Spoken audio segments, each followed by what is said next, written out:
अस्सलाम वालेकुम नाज़रीन, एक नई वीडियो में खुशामदीद। आज की वीडियो में आपके साथ शेयर करने वाली हूँ मटन कढ़ाई की बहुत ही मज़ेदार सी रेसिपी। इस कढ़ाई की रेसिपी को बनाने के लिए मैंने 1 किलो के करीब मटन लिया है और 1 किलो मटन के साथ मैं बनाऊंगी इस रेसिपी को, और तमाम जो मसाले मैं इसके साथ इसमें ऐड करूंगी वो 1 किलो मटन के हिसाब से होंगे। तो सबसे पहले मैंने लिया है 1 कप के करीब कुकिंग ऑयल। जो कढ़ाई होती है हमेशा उसमें ऑयल की मिकदार ज़्यादा डाली जाती है। और इसके अंदर सबसे पहले 2 खाने के चम्मच जाएगा लहसुन और अदरक का पेस्ट, और इसके बाद 2 खाने के चम्मच इसके अंदर सब्ज मिर्चों का पेस्ट जाएगा। सब्ज मिर्चें जो थी वो मैंने थोड़ा सा कुकिंग ऑयल डाल के 2 से 3 चम्मच कुकिंग ऑयल डाल के तो उनको अच्छे से पीस लिया था।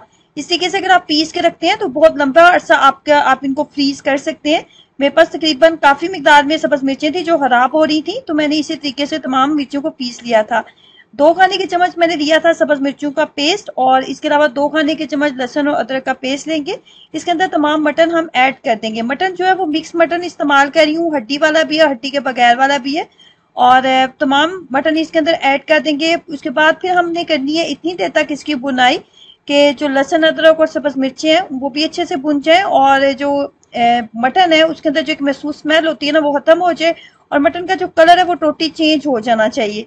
मटन जितना अच्छा आप इसकी बुनाई करेंगे इतनी अच्छी आपकी कढ़ाई जो है वो तैयार होगी। मटन को मैंने वॉश किया था, और अब ये जो मटन है इसने अपना पानी जो है वो तमाम छोड़ दिया।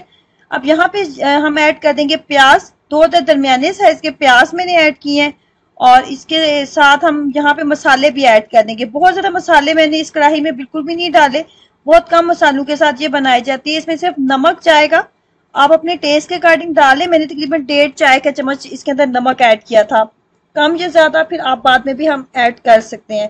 1.5 चाय का चम्मच नमक किया था। उसके बाद इसके अंदर लाल मिर्च पाउडर जाएगा। लाल मिर्च पाउडर की मिकदार तकरीबन 2 चाय के चम्मच मैंने लाल मिर्च पाउडर ऐड किया था, और उसके बाद इसके अंदर मजीद थोड़ी सी हल्दी ऐड की थी। बाकी धनिया और गरम मसाला पाउडर हम लास्ट स्टेज पे डालेंगे, जब हम कढ़ाई को बस जो कुकिंग ऑयल अलग हो जाएगा, बुनाई हो जाएगी, लास्ट स्टेज पे हम इसके अंदर धनिया ऐड करेंगे। जहाँ पे 3 अदर दरमियाने साइज के टमाटर थे मेरे पास, वो मैंने इसके अंदर ऐड कर दिए, और बड़े साइज के मेरे पास टमाटर थे। अगर आपके पास छोटे साइज के हैं तो वो 4 से 5 भी आप ऐड कर सकते हैं। 1 किलो के करीब गोश्त है तो इसलिए टमाटर जो है वो थोड़ा ज्यादा मिकदार में इसके अंदर जाएगा।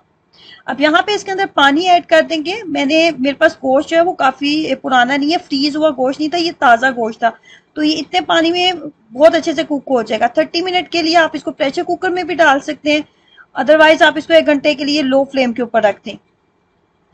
और अब आप देख सकते हैं 1 घंटे के बाद लो फ्लेम के ऊपर रखने के बाद ये अच्छा खासा जो है नरम हो चुका है, कुक हो चुका है। अब यहाँ पे इसके अंदर थोड़ा सा दही ऐड करेंगे, तकरीबन हाफ प्याली के करीब इसके अंदर दही भी जाएगा।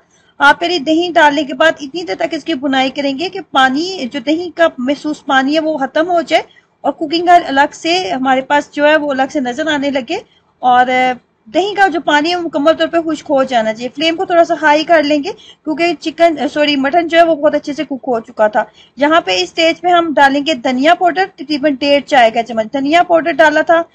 2 चुटकी 3 चुटकी बराबर कसूरी मेथी भी ऐड की थी मैंने इसके ऊपर, और थोड़ा सा गरम मसाला ऐड किया था। कसूरी मेथी का बहुत मजे का फ्लेवर आता है, अगर आपके पास मौजूद है तो जरूर डालें। उसके बाद इसको अच्छे से मिक्सअप कर लिया था। देखें ये बिल्कुल ऐसी कढ़ाई तैयार हुई है जिसकी जब आप रोटी के साथ अगर आप खा रहे हैं, ये चावल के साथ खा रहे हैं, तो इसके साथ आपको ग्रेवी भी मिलेगी। और ये बिल्कुल सूखी सी जो कढ़ाई है वो बिल्कुल तैयार नहीं होती है, खाने में बहुत ज्यादा टेस्टी बनती है। तो जरूर ट्राई करें इस मजेदार सी कढ़ाई को, और अपना एक्सपीरियंस जरूर शेयर कीजिएगा। वीडियो को लाइक करना और चैनल को सब्सक्राइब करना मत भूलें। अल्लाह हाफिज।